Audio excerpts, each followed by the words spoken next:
Hello दोस्तों, कैसे आप सब। स्वागत है आपके लोगों का मेरे नए वीडियो में। दोस्तों, पिछले वीडियो में हम लोगों ने 50 नंबर क्वेश्चन तक किया था। इस वीडियो में हम 51 नंबर क्वेश्चन से कर रहे हैं। अगर आप लोगों ने पिछला वीडियो नहीं देखा है तो पिछला वीडियो जाकर देख लीजिए। यह जो है सो BPSC AEDO के लिए प्रैक्टिस बैच है और इसमें हम 50 क्वेश्चन डेली करते हैं। तो आज 51 नंबर क्वेश्चन से 100 नंबर क्वेश्चन तक हम करने वाले हैं। तो अगर आप लोगों ने उससे पहले मेरे चैनल को सब्सक्राइब नहीं किया है तो सब्सक्राइब कर लीजिए और वीडियो को लाइक ज़रूर कर दीजिए। अभी मेरा चैनल नया है तो आप लोगों के सपोर्ट की ज़रूरत है। तो चलिए बढ़ते हैं वीडियो में आगे। तो हमारा पहला क्वेश्चन है कि उच्चतम न्यायालय की व्यवस्था अनुसार निजी भवनों के ऊपर राष्ट्रीय झंडे को फहराना डैश के तहत हर नागरिक का मौलिक अधिकार है। तो अपने निजी भवनों के ऊपर राष्ट्रीय झंडे को फहराना कौन से अनुच्छेद के तहत हमारा मौलिक अधिकार है? संविधान का अनुच्छेद 14 के तहत, संविधान का अनुच्छेद 19 के 1 के तहत, या संविधान के अनुच्छेद 21 के तहत, या संविधान के अनुच्छेद 25 के तहत। तो निजी भवनों के ऊपर राष्ट्रीय झंडे को फहराना संविधान के अनुच्छेद 19 के 1 के ए के तहत हमारा मौलिक अधिकार है। सही आंसर है ऑप्शन नंबर बी।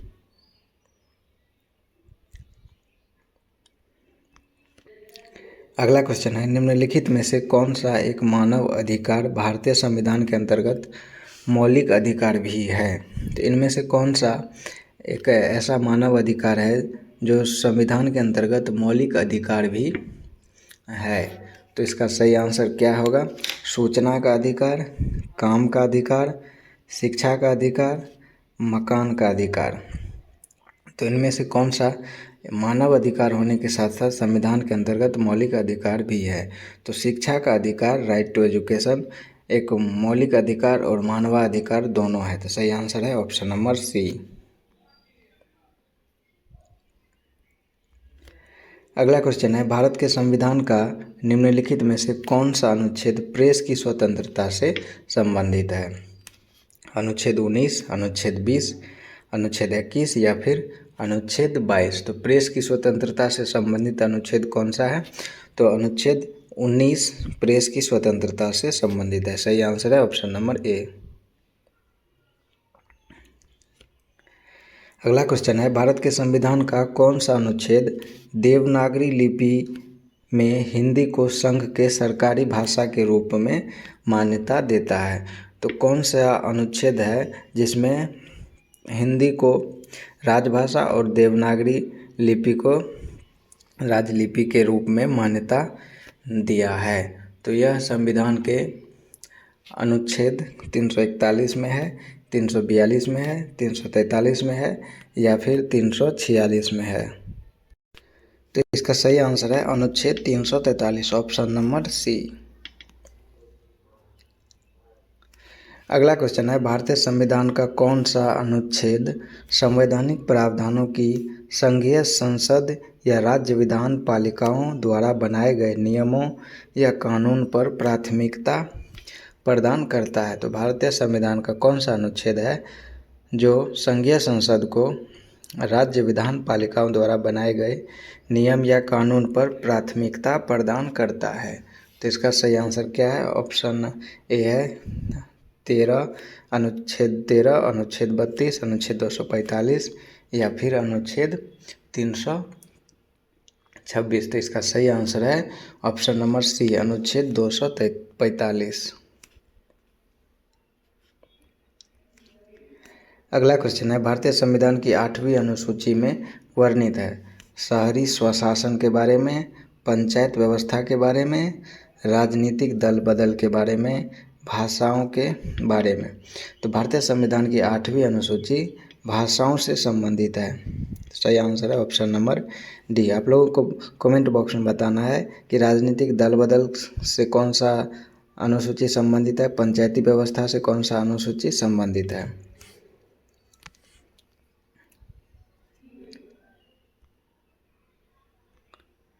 अगला क्वेश्चन है, ग्लोबल वार्मिंग के लिए जिम्मेदार गैस है? तो ग्लोबल वार्मिंग के लिए कौन सा गैस जिम्मेदार है? CH4, O2, CO2 या फिर SO2? तो ग्लोबल वार्मिंग के लिए कौन सा गैस जिम्मेदार होता है? तो carbon dioxide, option number D. निम्नलिखित राष्ट्रीय उद्यानों में से कौन सा एक सही सुमेलित नहीं है?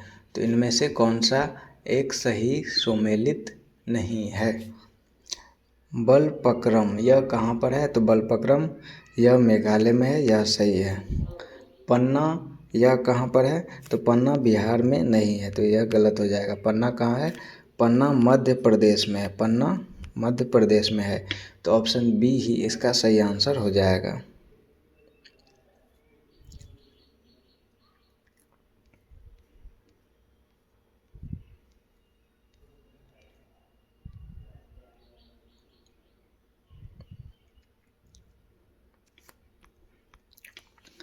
अगला क्वेश्चन है, निम्नलिखित संघ राज्य क्षेत्रों में से किसमें सबसे कम क्षेत्र वनाच्छादित है? तो इन राज्यों में से किस राज्य में सबसे कम वन क्षेत्र वनाच्छादित है? चंडीगढ़ में, पुदुचेरी में, दादरा एवं नागर हवेली या दमन और दीव या फिर लक्षद्वीप में?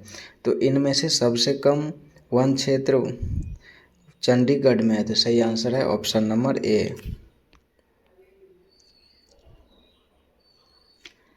अगला क्वेश्चन है, उल्टे एवं सीधे दोनों प्रकार के पारिस्थितिक पिरामिड किसमें पाए जाते हैं?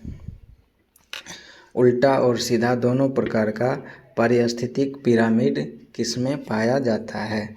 संख्या की पिरामिड में, जीव भार का पिरामिड में, ऊर्जा का पिरामिड में या इनमें से एक से अधिक? तो इसका सही आंसर है जीव भार का पिरामिड में। सही आंसर ऑप्शन नंबर बी हो जाएगा।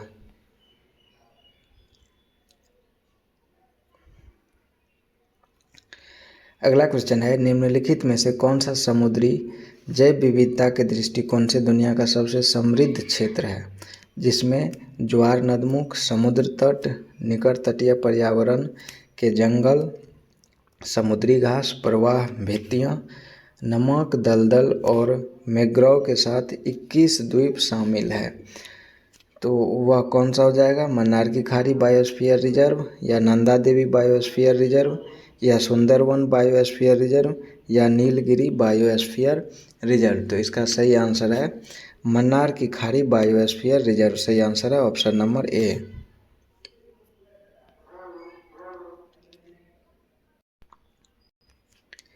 अगला क्वेश्चन है, सुर्खियां बटोरने वाली लिस्बन घोषणा किस इकाई के संरक्षण से संबंधित है? लिस्बन घोषणा किससे संबंधित है?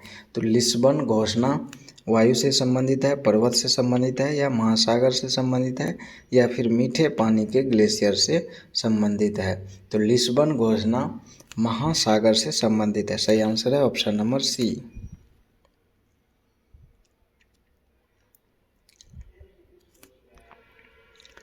अगला क्वेश्चन है, निम्नलिखित में से कौन सा कथन सही है? इनमें से कौन सा कथन सही है? 2011 की जनगणना के अनुसार सिक्किम की जनसंख्या 6 लाख है। बिल्कुल सही है। 2011 की जनगणना के अनुसार सिक्किम की जनसंख्या 6 लाख है। क्षेत्रफल की दृष्टि से उत्तर प्रदेश भारत का सबसे बड़ा राज्य है, जो कि गलत है। क्षेत्रफल की दृष्टि से उत्तर प्रदेश भारत का सबसे बड़ा राज्य नहीं है। भारत का क्षेत्रफल विश्व के क्षेत्रफल का 2.6% है, ये भी गलत है। सही आंसर हो जाएगा ऑप्शन नंबर ए। आप लोगों को बताना है कि क्षेत्रफल की दृष्टि से भारत का सबसे बड़ा राज्य कौन सा है और भारत का क्षेत्रफल विश्व के क्षेत्रफल का कितना प्रतिशत है, ये आप लोगों को कमेंट बॉक्स में बताना है। अगला क्वेश्चन है, 2001 से 11 में दशकीय महिला जनसंख्या वृद्धि दर क्या थी? 2001 से 11 में दशकीय महिला जनसंख्या वृद्धि दर कितनी थी?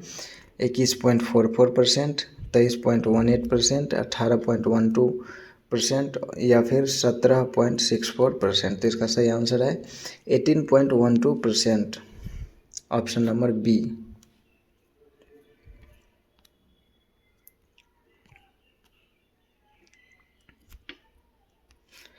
अगला क्वेश्चन है, कुल जनसंख्या एवं कुल क्षेत्रफल के अनुपात को क्या कहा जाता है? कुल जनसंख्या और कुल क्षेत्रफल के अनुपात को लिंगानुपात, साक्षरता दर, जनसंख्या घनत्व या इनमें से एक से अधिक क्या कहा जाता है? तो कुल जनसंख्या एवं कुल क्षेत्रफल के अनुपात को जनसंख्या घनत्व कहा जाता है। सही आंसर है ऑप्शन नंबर सी। अगला क्वेश्चन है, इंग्लैंड में स्थित पिनाइन नामक पर्वत श्रेणी के विस्तार की दिशा है? उत्तर पूर्व से दक्षिण पश्चिम, उत्तर पश्चिम से दक्षिण पूर्व, उत्तर से दक्षिण या पूर्व से पश्चिम। तो पिनाइन नामक पर्वत जो कि इंग्लैंड में स्थित है वह उत्तर से दक्षिण की तरफ विस्तृत है। तो सही आंसर है ऑप्शन नंबर सी। अगला क्वेश्चन है, निम्नलिखित में से कौन सा जंगल या झाड़ी दावानल भूमध्य सागरीय जलवायु के प्रकार का नहीं है? इनमें से कौन सा जंगल या झाड़ी दावानल भूमध्य सागरीय जलवायु के प्रकार का नहीं है? कैलिफोर्निया, तुर्की, विक्टोरिया या साइबेरिया? तो कैलिफोर्निया, विक्टोरिया और तुर्की ये सभी दावानल भूमध्य सागरीय जलवायु के प्रकार का है, लेकिन साइबेरिया नहीं है। तो सही आंसर है ऑप्शन नंबर डी। अगला क्वेश्चन है, निम्नलिखित में से कौन सा एक क्षेत्र भूमध्य सागरीय प्रकार की जलवायु का नहीं है? इनमें से कौन सा एक ऐसा क्षेत्र है जो भूमध्य सागरीय प्रकार की जलवायु का नहीं है? मध्य कैलिफोर्निया, मध्य चिली, उत्तरी न्यूजीलैंड या अफ्रीका का दक्षिणी छोर? तो इसका सही आंसर है ऑप्शन नंबर बी, उत्तरी न्यूजीलैंड। यह भूमध्य सागरीय प्रकार की जलवायु का नहीं है। बाकी मध्य कैलिफोर्निया, मध्य चिली और अफ्रीका का दक्षिणी छोर यह भूमध्य सागरीय प्रकार की जलवायु का है। अगला क्वेश्चन है, निम्न में से किस क्षेत्र में भूमध्य सागरीय जलवायु प्रचलित नहीं है? इनमें से किस में भूमध्य सागरीय जलवायु प्रचलित नहीं है? मध्य चिली में, केप टाउन में, एडिलेड में या पंपाज में? तो इसका सही आंसर है पंपाज। पंपाज में भूमध्य सागरीय जलवायु प्रचलित नहीं है, लेकिन केप टाउन में, मध्य चिली में और एडिलेड में भूमध्य सागरीय जलवायु पाया जाता है। खगोल वैज्ञानिकों द्वारा खोजे गए अत्यधिक ऊर्जा वाले पार्टिकल अमैतरासु का नामकरण निम्न आधार पर किया गया है। खगोल वैज्ञानिक द्वारा जो अत्यधिक ऊर्जा वाला पार्टिकल अमैतरासु खोजा गया है उसका नामकरण इनमें से किसके आधार पर किया गया है? अमेरिकन चंद्रा देवी के आधार पर, इटालियन सूर्यदेव के आधार पर, जापानी सूर्य देवी के आधार पर या उपयुक्त में से एक से अधिक? तो इसका आंसर है जापानी सूर्य देवी के आधार पर, ऑप्शन नंबर सी। अगला क्वेश्चन है, चंद्रमा सदृश ग्रह कौन सा है? चंद्रमा सदृश ग्रह कौन सा है? मंगल, बुध, पृथ्वी या इनमें से एक से अधिक? तो चंद्रमा सदृश ग्रह बुध ग्रह को कहा जाता है। तो ऑप्शन नंबर बी इसका सही आंसर हो जाएगा।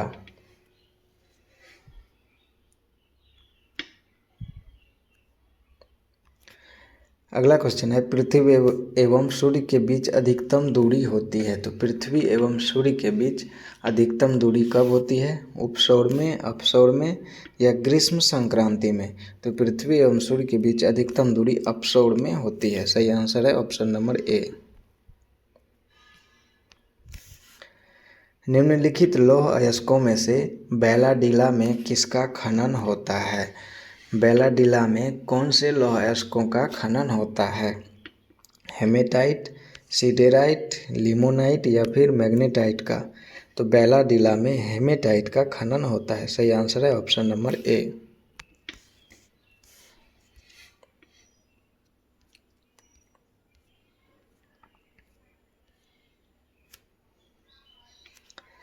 अगला क्वेश्चन है, शीत ऋतु में तमिलनाडु के तटीय क्षेत्रों में वर्षा होने का कारण क्या है? लौटते हुए दक्षिण पश्चिम मानसून या दक्षिण पश्चिम मानसून या पश्चिमी विक्षोभ या इनमें से एक से अधिक। तो इसका सही आंसर है ऑप्शन नंबर ए, लौटते हुए दक्षिण पश्चिम मानसून से तमिलनाडु के कोरोमंडल तट पर वर्षा होती है, या फिर इसे हम लोग उत्तर पूर्वी मानसून भी कहते हैं, उत्तर पूर्व मानसून भी कहते हैं।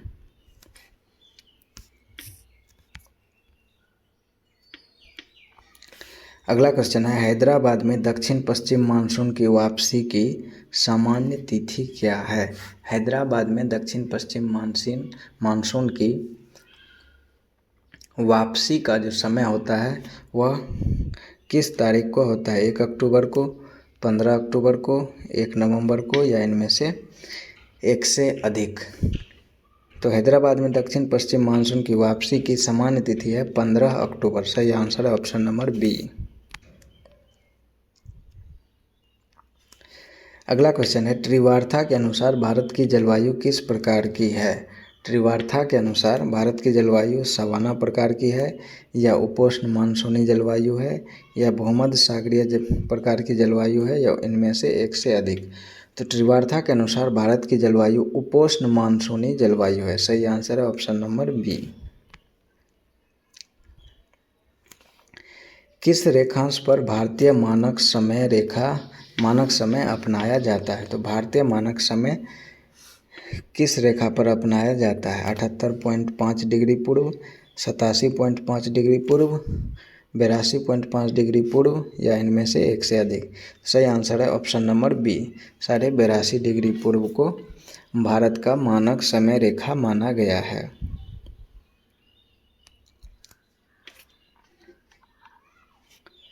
अगला क्वेश्चन है, भारतीय उपमहाद्वीप पूर्व में मूलतः एक भाग था। तो भारतीय महाद्वीप पूर्व में किसका भाग था?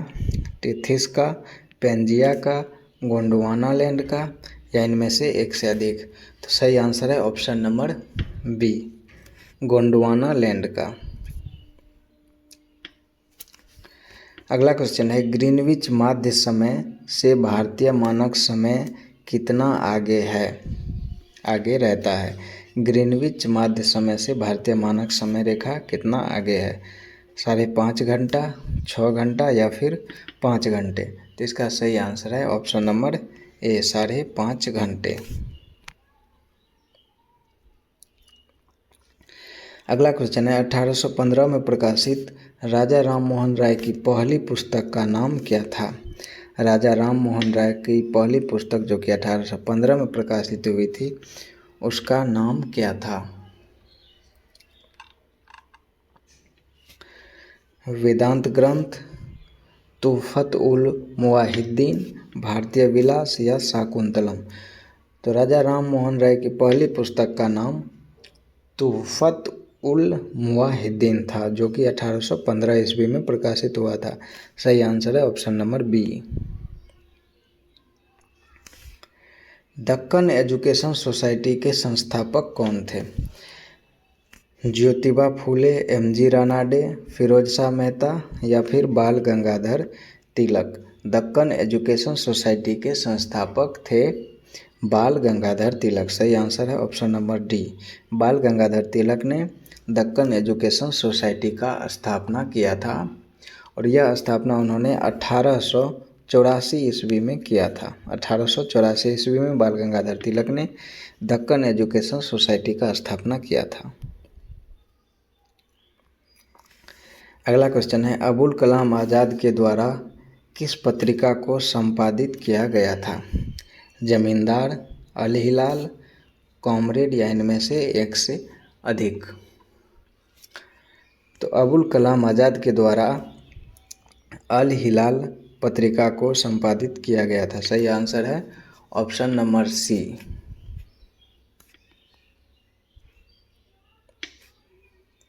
इनमें से कौन वंदे मातरम समाचार पत्र के संपादक थे?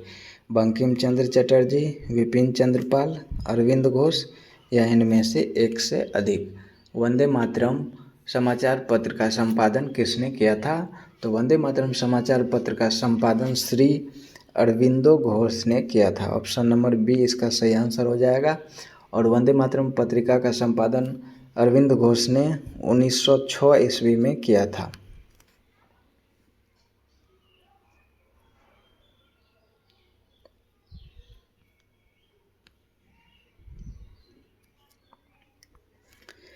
अगला क्वेश्चन है, किस वर्ष लॉर्ड लिटन ने भाषाई आधार पर प्रेस की स्वतंत्रता को प्रतिबंधित कर दिया था? भाषा के आधार पर प्रेस की स्वतंत्रता को लॉर्ड लिटन ने किस वर्ष प्रतिबंधित किया था? 1878 में, 1877 में या फिर 1872 में? तो इसका सही आंसर हो जाएगा ऑप्शन नंबर ए, 1878 में। वर्नाकुलर प्रेस एक्ट के जरिए 1878 ईस्वी में लॉर्ड लिटन ने भाषाई आधार पर प्रेस की स्वतंत्रता को प्रतिबंधित कर दिया था।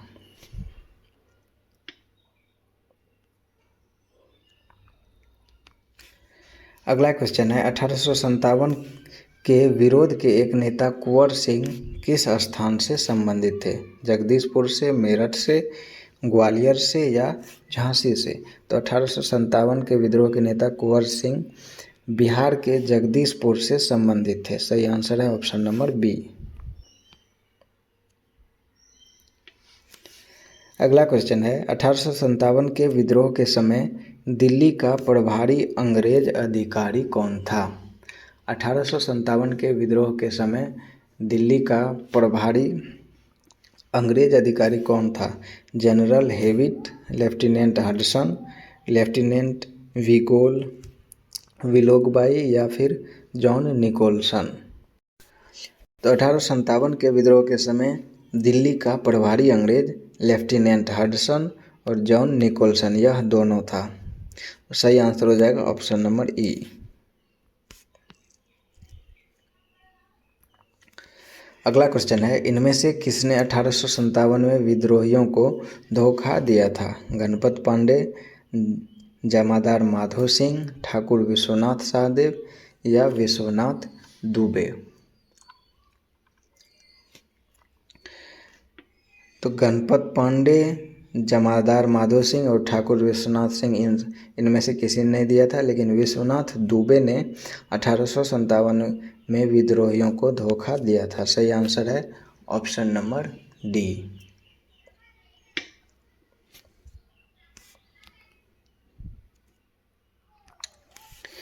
अगला क्वेश्चन है कि शेरशाह की भू लगान व्यवस्था की निम्नलिखित में से किससे तुलना की जा सकती है? शेरशाह की भू लगान व्यवस्था की इनमें से किससे तुलना की जा सकती है? जमींदारी व्यवस्था से, रैयतवाड़ी व्यवस्था से, महलवाड़ी व्यवस्था से या इख्तेदारी व्यवस्था से? तो इसकी तुलना हम रैयतवाड़ी व्यवस्था से कर सकते हैं। शेरशाह की भू लगान व्यवस्था की तुलना रैयतवाड़ी व्यवस्था से की जा सकती है। सही आंसर है ऑप्शन नंबर सी। अगला क्वेश्चन है, फतेहपुर सीकरी स्थित प्रसिद्ध बुलंद दरवाज़ा जामी मस्जिद का कौन सा प्रवेश द्वार है? फतेहपुर सीकरी स्थित प्रसिद्ध बुलंद दरवाज़ा जामी मस्जिद का कौन सा प्रवेश द्वार है? पश्चिमी, दक्षिणी, पूर्वी या फिर उत्तरी? तो जामी मस्जिद का यह जो है सो दक्षिणी प्रवेश द्वार है। सही आंसर है ऑप्शन नंबर सी।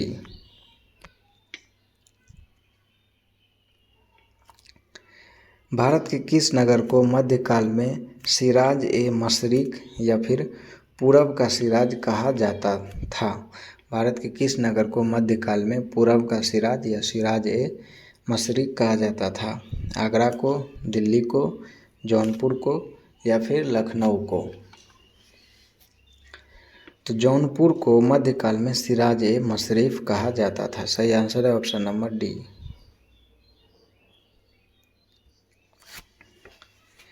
दिल्ली सल्तनत के किस सुल्तान को लाख बख्श कहा जाता था?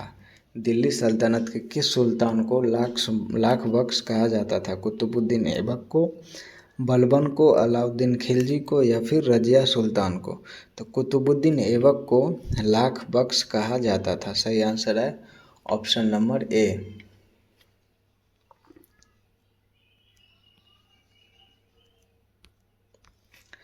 अगला क्वेश्चन है, इनमें से किस दिल्ली सल्तनत के शासक ने कुतुब मीनार के पास हौज ए शम्सी का निर्माण कराया था? कुतुब मीनार के पास हौज ए शम्सी का निर्माण किसने कराया था? कुतुबुद्दीन ऐबक ने, बलबन ने, इल्तुतमिश ने या फिरोज शाह तुगलक ने? तो इल्तुतमिश ने कुतुब मीनार के पास हौज ए शम्सी का निर्माण कराया था। इल्तुतमिश ने। सही आंसर है ऑप्शन नंबर बी।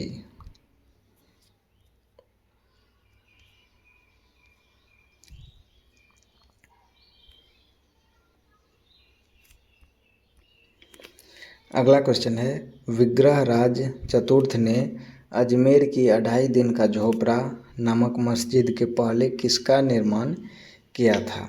तो विग्रह चतुर्थ ने अजमेर की 2.5 दिन का झोपड़ा नामक मस्जिद के पहले किसका निर्माण किया था? कॉलेज का, गरीब खाना का, मंदिर का या धर्मशाला का? तो 2.5 दिन का झोपड़ा नामक मस्जिद के पहले विग्रहराज चतुर्थ ने कॉलेज का स्थापना किया था। सही आंसर है ऑप्शन नंबर ए। अगला क्वेश्चन है, ऐहोल में दुर्गा मंदिर का निर्माण हुआ था चोल काल में, पल्लव काल में, चालुक्य काल में या सातवाहन काल में? तो ऐहोल में दुर्गा मंदिर का निर्माण चालुक्य काल में हुआ था। सही आंसर है ऑप्शन नंबर बी।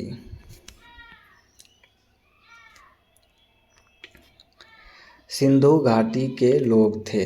सिंधु घाटी के लोग शाकाहारी थे, मांसाहारी थे या शाकाहारी और मांसाहारी दोनों थे या गाय का मांस नहीं खाने वाले थे? तो इसका सही आंसर है ऑप्शन नंबर सी। सिंधु घाटी के लोग शाकाहारी और मांसाहारी दोनों थे।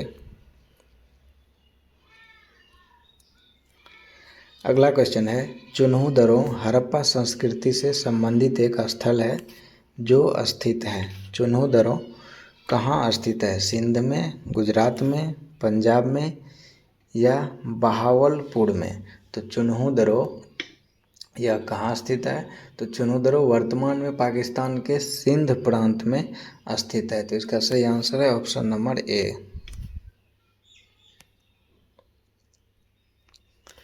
अगला क्वेश्चन है, पुरुषार्थ कितने हैं? 2, 6, 4 या फिर 16? तो हिंदू धर्म में 4 पुरुषार्थों का वर्णन है। तो इसका सही आंसर है ऑप्शन नंबर बी। हिंदू धर्म में 4 पुरुषार्थों का वर्णन है।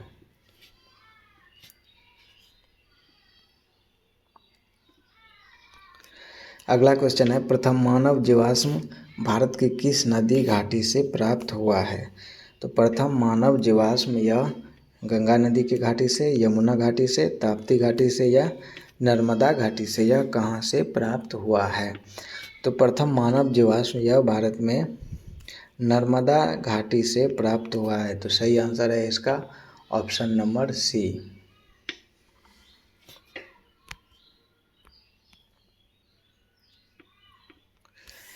भारत में पशुपालन एवं कृषि के प्राचीनतम साक्ष्य प्राप्त हुए हैं। भारत में पशुपालन एवं कृषि के प्राचीनतम साक्ष्य अंजीरा से प्राप्त हुए हैं, दम्ब सदात से प्राप्त हुए हैं, किली गुल मोहम्मद से प्राप्त हुए हैं या फिर मेहरगढ़ से प्राप्त हुए हैं? तो भारत में पशुपालन एवं कृषि का प्राचीनतम साक्ष्य मेहरगढ़ से प्राप्त हुआ है। सही आंसर है ऑप्शन नंबर डी। अगला क्वेश्चन है, निम्न कथनों में से कौन सा कथन सही है? हड़प्पा का उत्खनन 1921 ईस्वी में किया गया। तो यह बिल्कुल सही है। हड़प्पा का उत्खनन 1921 ईस्वी में किया गया था। वर्तमान में हड़प्पा पाकिस्तान में है, ये भी सही है। हड़प्पा व्यास नदी के किनारे था, ये गलत है। हड़प्पा के उत्खननकर्ता आर.डी. बनर्जी थे, ये भी गलत है।